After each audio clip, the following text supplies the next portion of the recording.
Les amis, c'était avec un plaisir que je vous annonce que je suis officiellement dans Universal Studios Osaka. Je vais vivre une grande journée de 9h ce matin à 9h demain soir. J'ai des petits tickets en VIP qui vont me permettre de rentrer dans des attractions sans attente. Mais j'ai tout un monde, tout un univers à découvrir. Je n'ai jamais fait ce parc. Ma mission aujourd'hui, et je ne lâcherai rien, c'est de réussir à trouver Mario et de lui faire un énorme prank. Genre j'arrive, je vois Mario et je lui fais Mario, hey Luigi, how are you?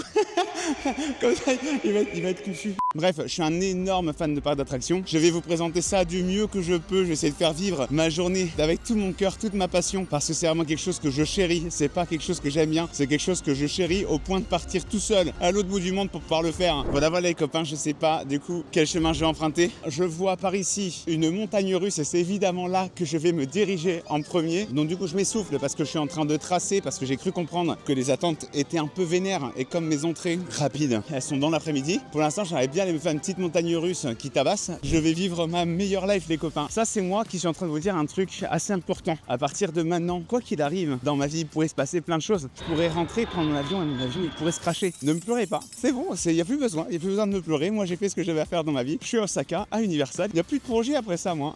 Moi, j'ai accompli le truc.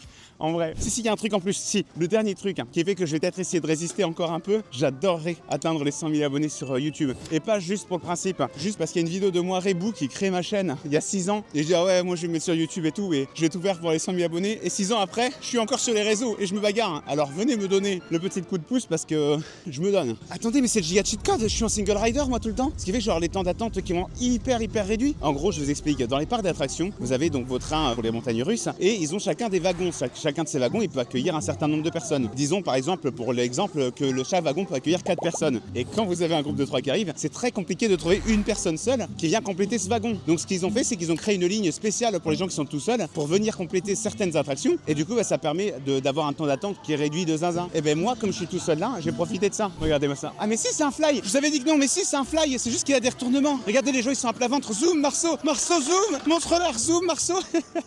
Ok, c'est comme Fantasyland. C'est une de mes attractions préférées. Elle a l'air d'être encore plus vénère. Sachant que... Ah non, on n'est pas sur le ventre. Zoom pas, Marceau. Là, je trouve l'entrée. J'y vais immédiatement et je vous dis ce que c'était. Si, mais ils sont sur le ventre. Je la veux pas, non? Mais si, ils sont sur le ventre. Regardez. Ils sont clairement sur le ventre. Arrêtez de mentir. Regardez. Ah, ça, vraiment, c'est dans les trucs les plus traumatisants à faire. Allez, il y a un mec qui salue. Voilà, ça, c'est le courage à demain. Moi, je fais partie de ces gens insupportables dans les parcs d'attractions qui te disent, mais non, mais pas les mains, pas les pieds, pas les mains. Voilà. Et donc, du coup, c'est un jour, on fait un parc d'attractions ensemble, ce qui est possible puisque tous les ans, je pars avec une dizaine de gens de la communauté et on va se faire un petit parc d'attractions. Et vous saurez que si vous êtes à côté de moi, je ferai bien, j'étais là, putain. The Flying Dinosaur, c'est maintenant. En single rider, du coup, on a 40 minutes d'attente. Et vous voyez, là maintenant, il y a 70-40. Donc là, quand même, on gagne une demi-heure sur sa journée de parc parce qu'on est tout seul. Donc, c'est parti, les copains. Hello, hi. 1 year, single rider. Thank you very much. Thank you. Je suis trop content. Je suis trop content, c'est ma première attraction. Ma première attraction à Universal Osaka. Là, il va falloir que je mette mes affaires dans un casier. On se retrouve du coup après le ride. Ok, du coup, je sors de l'attraction Fly. Ouais, j'ai beaucoup de choses à dire. On va commencer par les points faibles, comme ça, on va s'occuper après sur ce qui était cool. Point faible, ligne d'attente, donc globalement un peu chiante. 45 minutes avant, tu dois tout poser, que ce soit ton téléphone, tes écouteurs, quoi que tu puisses avoir pour te distraire en fait. Et ce qui est vraiment relou, c'est parce que la file d'attente, elle dure 45 minutes et franchement, même en single rider, elle est chiante. Elle est presque pas thématisée, à la différence par exemple du Velocicoaster, c'est hyper thématisé et quand tu l'as fait pour la première fois, tu te fais jamais chier parce qu'il y a tellement de choses à regarder dans tous les sens que du coup t'es vachement distrait et l'attente passe toute seule. Et là c'était pas le cas. Maintenant si on parle en termes de sensations, alors elle est beaucoup plus courte qu'à Fantasyland. On a un tracé qui est plus court sur celle que je viens de faire et on a du coup un lancement qui est pas électromagnétique qui te met quand même un plaisir de zinzin parce que ça te fait des accélérations. Je vous mettrai des petites images pour l'illustrer, mais c'est un son spécifique, ça a une poussée, c'est vraiment très très fou plutôt que ces trucs où on te monte en haut d'une côte et on te lâche quoi. Maintenant j'ai vécu un truc dans cette attraction que je n'ai jamais vécu dans ma vie. Bon déjà la sensation est là, t'as vraiment la sensation que tu vas mourir tout le temps et ça quel bonheur. Ils te mettent sur le dos, ce qui fait que tu vois ce qui va se passer en bas et t'as un truc quasiment genre, t'as l'impression en tout cas de là où t'es que c'est vertical, que tu fais une chute libre, ok. Et là effectivement tu fais la chute libre que tu viens de voir et tu prends je ne sais pas quoi dans la gueule. J'ai jamais été comme ça en mode à me dire oula attendez, mon corps il peut tenir ça, mon corps il peut supporter ce que je suis en train de voir à la gueule. Je n'ai tout simplement jamais vécu ça. Là on a le single rider 5 minutes pour The Ride, mais si c'est le même que celui que je pense que c'est en Floride, pour celui-là c'est un truc qui va mouiller et une envie de me faire mouiller à 8h du matin à 8 degrés, pas ouf, en vrai. Je lui ai demandé s'il y a de l'eau. Excuse me, is there water? Water, ok, thank you. Ouais, non, c'est bon, il y a de l'eau. Je ferai ça en après-midi. Là maintenant, tout de suite, je vais choper une crève titanesque. Regardez, il y a des sorciers, il y a des wizards. C'est les autres écoles de Poudlard. On bat les couilles, frère. Donc oui, c'est la même qu'en Floride, clairement. C'est un grand splash, hein, globalement. Faut regarder les traces au sol pour voir à peu près jusqu'à l'eau où elle arrive. L'eau, elle arrive pas loin. Ok, ça va. Je serai pas mouillé ici. Hop là. Ouais, ça a l'air de mouiller sa daronne, par exemple. Hein. Maintenant, le plan, c'est d'aller se trouver un petit endroit où je peux me caler pour déjeuner un petit truc. Je vais essayer de me choper un truc sur le thème. Si je peux me trouver un petit restaurant et pas juste prendre un truc dans un kiosque. Ah bah tiens, là, regardez, on en parle. Ici, il y a un streamliner. Ça va partir là-dessus, à mon avis. On va prendre un drive-in streamliner un peu ricain, quoi. Bah, c'est un petit déjeuner typique. On va se choper J'ai envie d'un petit truc sucré. On va faire la queue tranquillement. Je suis vraiment un influenceur. Là, je suis en train de passer un cap dans ma vie. C'est que je commence à n'avoir plus rien à branler de marcher avec ma caméra et de filmer et de parler seul. On vient de franchir un cap. J'ai pas l'impression que j'ai trouvé un truc sucré ici. Bah, ça a vraiment l'air d'être burger frites, quoi. C'est peut-être pas le meilleur plan, en fait. Ok, du coup, fausse alerte, on va pas les manger là-bas. Ils ont l'air de servir que des burgers frites et un burger frites à 10h du matin. Je vous dis pas que j'ai jamais fait, mais là, c'est pas le projet. J'ai envie d'un petit truc, idéalement un chocolat chaud et un truc genre un croissant. Est-ce que je suis pas un peu ambitieux sur un croissant? On est devant le magasin, on n'a pas le droit de manger à l'intérieur du restaurant où je suis, mais c'est pas grave, je me suis trouvé un banc tout de suite devant parce que le magasin il est juste là. Je me suis pris, alors je vais vous montrer, je me suis pris ça c'était un truc Luigi, je n'ai aucune idée de ce qu'il y a dedans, en tout cas, ouah, c'est gluant. J'ai pris un cheesecake Luigi, donc un peu trop stylé en vrai, avec du coup un soda à la pêche, du coup peach, grosse blague, on bosse dedans. Faut savoir que je suis un enfer culinaire, je ne mange vraiment rien de différent, genre je peux me nourrir de poulet et de riz pendant le restant de mes jours. J'ai décidé que cette année ça allait changer. Je vous fais un petit débrief après l'avoir mangé parce que objectivement, c'est pas hyper glamour de me voir manger, sachant que moi, quand je mange, je bave et je hurle. Très spécifique. Du coup, le cheesecake, il était franchement chouette, globalement. Alors, pas non plus incroyable, mais c'était des saveurs auxquelles j'étais pas habitué. Par contre, le truc à la pêche peach, c'était vraiment très très sucré. Du coup, j'en ai pris la moitié, puis j'ai fini par me séparer de l'autre moitié. Et du coup, je regarde sur Revolut, ça m'a coûté 10,70 €, ce qui est globalement un peu cher, mais pour l'expérience, le lieu, vous avez vu, on a mis des petites images en cuisine, ça a été un peu fait avec soin et amour. Donc, quelque part, écoutez, moi ça me rend pas malheureux. On est dans un parc d'attractions, dans tous les cas forcément que ça va coûter une blinde. Maintenant on va faire un petit point sur la suite des événements. Sachez aussi que je me suis pas du tout renseigné sur les attractions qu'il y avait ici. Donc là je vois quelque chose qui s'appelle Space Fantasy Ride. On va voir ce que c'est, je ne sais pas à quoi m'attendre du tout. On va bien voir, en tout cas c'est un petit 50 minutes, il y a 50 minutes d'attente, peut-être pas pour les single riders. Donc c'est une montagne russe. Est-ce que je fais une montagne russe maintenant? Je viens de manger. Idée à la con ou pas? Probablement une idée à la con. Mais en même temps, si j'étais intelligent, ça se saurait. Voilà, je viens de sortir de Space Fantasy. Et comment vous dire que j'avais du doute? Parce que comme je vous l'avais dit, on avait fait fly avant pour que je puisse manger parce que, voilà, quand ça secoue un peu, on sait jamais. Ça m'est jamais arrivé. Hein. Et il y a aussi une autre chose que je redoute quand même pas mal dans les attractions. Moi, c'est les attractions dans le noir. J'ai du mal à les apprécier, vraiment. Je sais pas si vous voyez ce truc-là que je vais me rapprocher pour vous filmer. Ça, là, et ben c'est le manège Pénémo. Du coup, j'étais dans une attraction qui était mon cauchemar. Après manger, dans le noir et qui tourne. Et ben vous savez quoi? Et ben c'était drôlement chouette. C'était hyper bien thématisé, de la file d'attente jusqu'à l'intérieur de l'attraction. C'est ce qu'on rêve de voir dans Space Mountain.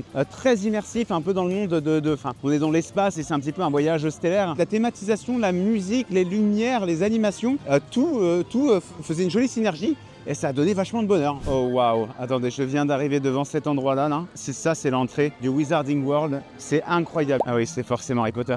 Oh oui. L'entrée, elle est belle. Ah, c'est trop cool ce qu'ils ont fait en vrai. Enfin, c'est bondé par contre. Putain, vraiment, c'est quasiment trait pour trait ce qu'il y a en Floride, hein, pour le coup. D'ailleurs, ici, souvent, t'as un spectacle. Ça, à cet endroit-là, c'était un spectacle avec des gens genre, qui font des chorés et tout. Genre, quand il y a toutes des écoles qui viennent pour la Coupe du Feu. Et les copains, le plan que nous attendions tous, il est là. Je mettrai un petit 16-9, hein, musique Harry Potter qui me fait strike ma vidéo et on n'en parle plus. Ah non, je vais la chanter comme ça, pas de problème. Dilemme, est-ce que je me prends une bière au beurre quand je vais vous montrer la queue? C'est pire que pour une attraction. Pour avoir une bière au beurre, attendez, hop là, hop là, hop là, hop là. Tout ça, hein, c'est la queue des gens qui attendent pour se faire servir une bière au beurre. On va aller se faire une attraction qui s'appelle Harry Potter and the Forbidden Journey. Il est inclus dans les passes que j'ai pris pour pouvoir avoir des attractions sans faire d'attente. Par contre, ça a des ordres précises. En plus, du coup, ça va me faire économiser 1 heure de temps puisqu'il y a 100 minutes d'attente quand même. Je sais pas dans quelle mesure vous allez m'entendre, mais j'ai vu qu'il y avait un spectacle qui s'appelle Sing on Tour, Illumination. J'ai 1h30 à tuer avant de pouvoir aller faire The Forbidden Journey à Harry Potter. Du coup, je me suis dit pourquoi pas me faire un petit show. Ça me laisse pile poil de temps. Donc on est là, je vous dirai ce que j'en ai pensé après. Si j'arrive à prendre des petites images, je vous en montrerai quand même.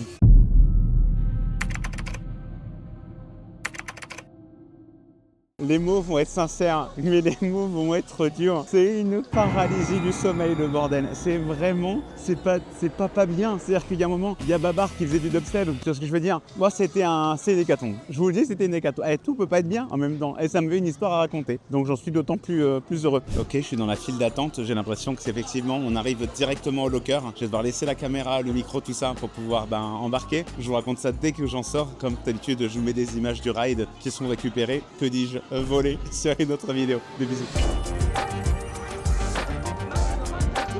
Eh bien écoutez, petit retour en sortant du coup de l'attraction Harry Potter Forbidden Journey. Dans mon cas, les points positifs que je trouve à cette attraction, c'est que les décors de la file d'attente sont somptueux. En fait, je préfère la file d'attente que l'attraction, juste parce qu'il y a une attention aux détails, tu voyages vraiment dans les livres ou dans les films, vraiment t'es dedans, t'as une immersion qui est totale. En ce qui concerne l'attraction en elle-même, si vous êtes sensible au motion sickness, à ce moment-là, reconsidérez parce que je pense que c'est ce qu'il y a de plus bourrin. Donc globalement, l'idée elle est géniale, tu te balades, en fait c'est une sorte de simulateur dans lequel tu as des décors réels et puis des décors sur écran. Dans la réalisation, ça casse un peu la gueule et on sort un peu malade de ça. Allez, c'est le moment d'aller me nourrir. J'ai pas trouvé tant d'adresses que ça, mine de rien, dans lesquelles on peut aller se nourrir assis. Donc retour à la case départ, là où il y avait des burgers et des frites. On va aller se faire un petit repas, se rassasier. Ok, je vous fais rapidement juste un react sur la bouffe que j'ai commandée. Du coup, j'ai pris un burger frites avec un petit brownie, donc je vais vous montrer ce que c'est. Il y a un Coca zéro. Je vous jure sur ma vie que j'ai pas du tout touché à cette boîte. Ça me fait de regarder la quantité de frites. Il y a vraiment 4 frites. Ça me bute de rire. Et le petit brownie qui est là, en vrai, le brownie il a l'air mignon. Et ben je pense qu'on va aller se faire Joe, en vrai, parce que j'ai des places pour ça, qu'apparemment c'est très chouette. J'aime faire ça parce que j'en ai lu du bien. Il y a 40 minutes d'attente, donc je pense qu'avec l'Express, ça va être quasiment instantané. Single rider, yeah. Thank you very much. Thank you. Donc il y a 5 minutes d'attente. Il y avait 30 minutes si on était en groupe, 5 minutes si on était tout seul. Ah oui, d'accord, effectivement, oui, on arrive direct. Bisous, je vous adore. Je sors de l'attraction du coup les Dents de la Mer, Joe. C'est sur un bateau comme ça que ça se passe. Je vais vous raconter un petit peu parce que franchement c'était une super expérience. Là c'était une animatrice, un animateur ou une animatrice qui est là et qui fait un acting de zinzin parce que du coup t'es sur ce bateau là et tu te fais attaquer du coup par le requin. Et elle a une arme, elle essaie de t'en défaire et elle joue son acting de zinzin. Globalement c'est une attraction qui doit être assez vieille, qui est dans son jus. Mais le fait de rajouter cette touche d'acteur humain, ça rendait l'attraction hyper vivante et hyper chouette. Franchement c'était très divertissant. Bon du coup le soleil bat à plein fort de son plein gré. On va en profiter pour aller faire une attraction qui mouille. Yeah, one. Yeah, thank you. Il y a un truc qui me surprend vachement au Japon, c'est à quel point les gens sont cool avec le fait d'être filmés. Ils sont même contents. J'ai personne qui n'a jamais essayé d'éviter ma caméra. Au contraire, ils ont plus tendance, les gens, à se jeter sur la caméra ou à me faire des coucous, etc. Et je trouve ça trop chouette parce que je suis pas parfaitement à l'aise à l'idée de filmer des gens, entre guillemets, à leur insu, même si on est dans un parc d'attractions, etc. Mais je trouve ça trop chouette en vrai. Ah oui, non, mais il n'y a pas 20 minutes, mec. Ça fait littéralement 1 minute que je marche. Bon, bah écoutez, je vous fais un bisou, je vous raconte ça en espérant pas être trempé. Des bisous. Ok, je sors de Jurassic Park. Déjà, première chose, j'ai pas été mouillé. Merci la vie. L'attraction, elle est tellement chouette. Les décors sont trop bien. Ils sont immersifs. C'est vraiment trop bien. Pas d'attente. En plus, je l'ai faite en 5 minutes. Réellement, j'ai dû la faire en 5 minutes. Donc, un énorme kiff. Je vous laisse voir les gens comme ils sont mouillés. Ah, il y en a, il a pris un tarif. Regardez-le, lui, tout devant à droite, ce qu'il a pris. Ah, c'est pas rigolo, le pauvre. Ah, moi, j'ai vraiment pas du tout morflé comme eux.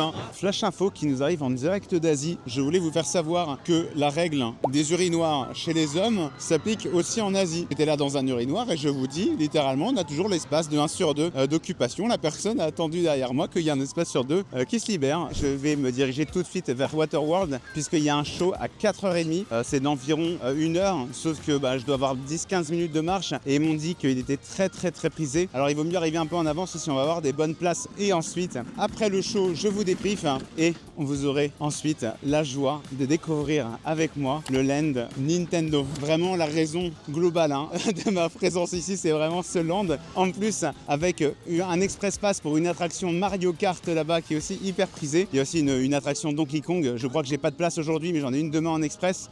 Rien à battre. 8 heures de queue? Aucun problème. 8 heures de queue, je fais, mec.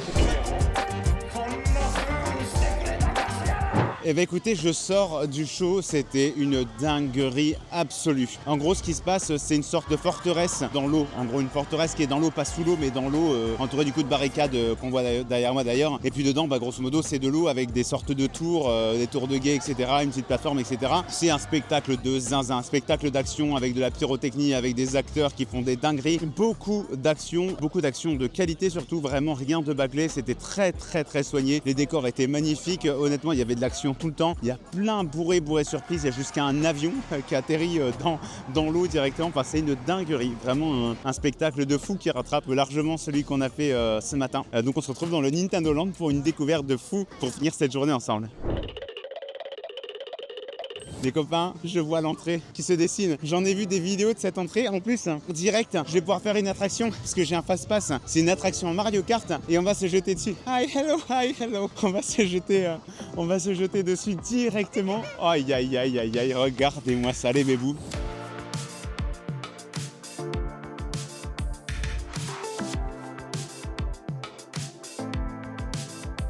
Oh là là, qu'est-ce que c'est beau. Tu sais même plus où regarder en fait, tellement il y a de choses en vrai. Par contre, c'est blindé sa mère parce que le lens, il est pas hyper grand et c'est blindé, il y a du monde. Mais c'est pas grave parce qu'on est à Super Nintendo World. Bon, maintenant, Mario Kart coupé à circuit. Donc là, en single rider, il a 65 minutes. En normal, il est à 95 minutes. Et du coup, là, je vais avoir la chance de pouvoir me le faire en express. Je sais, grosso modo, que c'est un simulateur de Mario Kart. Donc, on va voir ce que ça donne. Je vais aller me foutre dans la pile direct. Donc là, on peut voir le siège. Le siège de Mario Kart, c'est ça. Le siège dans lequel je vais être.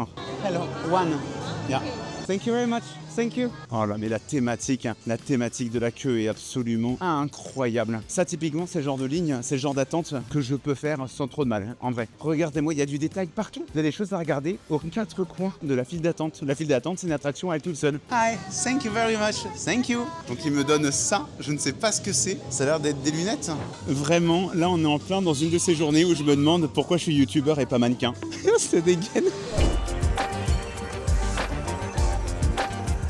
J'ai des crampes sur tout le visage de sourire. J'ai passé toute l'attraction avec ce smile-là. Mais parce que c'était incroyable. En gros, t'es dans un kart, on est 4 dans le véhicule. On a un volant qui sert à rien, c'est juste pour l'immersion. Mais on a sur les pin-bonnes, dans le kart, des sortes de visières qu'on met devant. Et ça crée de la réalité augmentée. Incroyable comment ça fonctionne bien. T'arrives, grosso modo, tu regardes et tu envoies des carapaces pour tuer les ennemis. Le son, il est trop bien. Les images sont trop belles. Dans la course arc-en-ciel, t'es en immersion totale. Les décors sont fous, les déplacements de véhicules sont trop stylés, je sais pas comment vous dire, qu'est-ce qu'elle m'a rendu heureux, vraiment. Waouh, 140 minutes d'attente, 2h20 d'attente, je sais pas si j'ai les jambes pour tenir 2h20 d'attente par exemple. 8 heures de queue, aucun problème. Ouais, mais la queue en fait, elle commence depuis tout à l'heure, ce qu'on voit c'est la queue, ok, peut-être un peu intense, on sait pas vraiment, on profite. Et le manège est fou parce que vous voyez en fait, tiens, ça spoil déjà, vous voyez là au moins il y a des rails qui sont un peu déboîtés, comme en fait le vrai manège, il roule pas sur des rails, il est attaché par en dessous, ça donne l'impression que tu vas décoller et que tu sautes en fait, et du coup c'est trop incroyable. Single rider, ouais, je vais me faire le single rider en vrai. Allez, c'est pas grave, je me motive. Hi, single rider? Yeah, thank you very much. Single rider? Yeah, thank you. Thank you very much. Thank you. 1 hour later. 2 heures d'attente, c'est long. Ça fait 1 heure, même pas, ça fait 45 minutes. Je sais qu'il y a encore plus d'1 heure qui m'attend. Globalement, c'est long. Bon, je vois enfin le bout, ça fait 1h10 du coup que j'attends. On a l'embarquement qui va se faire là et je vous raconte ça dès que je suis sorti. Si vous saviez à quel point j'aimerais vous dire en sortant de cette attraction que c'est le banger absolu du parc, que c'est vraiment une attraction que j'avais hâte de faire. Et globalement, c'est un train de la mine plus, mais pas un train de la mine plus. Et mon Dieu qu'il est court. On part d'une attraction, je pense que ça doit durer 1 minute. Du moment où tu pars, au moment où tu rentres en gare, les décors sont jolis, mais pas non plus incroyables. Alors c'est peut-être parce que je suis pas non plus un fada de la saga Donkey Kong. Alors on peut pas dire que je suis déçu parce que regardez, je suis au paradis. Quand même, je suis dans une situation très compliquée en termes de goodies. J'ai envie de m'acheter des choses là dans le Nintendo Store. 3-4 peluches, d'autant qu'il y a des peluches que j'ai déjà repérées qui me font giga kiffer. Le problème, c'est que si vous avez vu l'autre vidéo dont je vous mets le lien là, de ma journée de chasse à Osaka, j'ai acheté un truc qui prend beaucoup de place. Et là maintenant, je me retrouve comme un débile à commencer à faire la liste des choses que je vais sacrifier. Genre, je suis venu avec des pulls un peu pourris et tout. Et je me dis, tu sais quoi, en vrai, c'est pas grave, t'as besoin que d'un pull pour rentrer, tu le porteras sur toi. C'est des pulls dont je vais devoir me débarrasser tôt ou tard. je vais pas les foutre à la poubelle, hein, je vais les laisser certainement à un endroit où ça pourrait être récupéré. On a la boutique qui est juste là. Alors elle est grande, hein. Oh là là là là, c'est grand. Et voilà, et puis du coup, ce que je vais faire moi pour conclure cette belle journée, j'aurais pas vu Luigi, donc ça c'est un peu ma tristounette. Je vais voir comme un petit tour de parc si je le vois pas. Les amis, du coup, je ne vois pas de meilleur endroit pour conclure cette vidéo. J'espère que cette découverte du parc Universal à Osaka vous aura plu. J'espère que vous aurez kiffé un petit peu au travers mon kiff. Je vous remercie infiniment d'avoir pris le temps de regarder cette vidéo. N'oubliez pas, si vous le voulez, de vous abonner, de mettre un petit pouce bleu. Et surtout, le format vlog, c'est un format que je teste sur la chaîne, dont je ne connais pas en fait le futur. Si les réceptions sont hyper positives, que je reçois pas mal de likes et des abonnements et des commentaires positifs, je me ferai un plaisir de vous le refaire. C'est un exercice sur lequel je suis très mal à l'aise parce que c'est la première fois que je le fais. En attendant, merci pour tout, prenez soin de vous et surtout n'oubliez pas, croyez en vos rêves.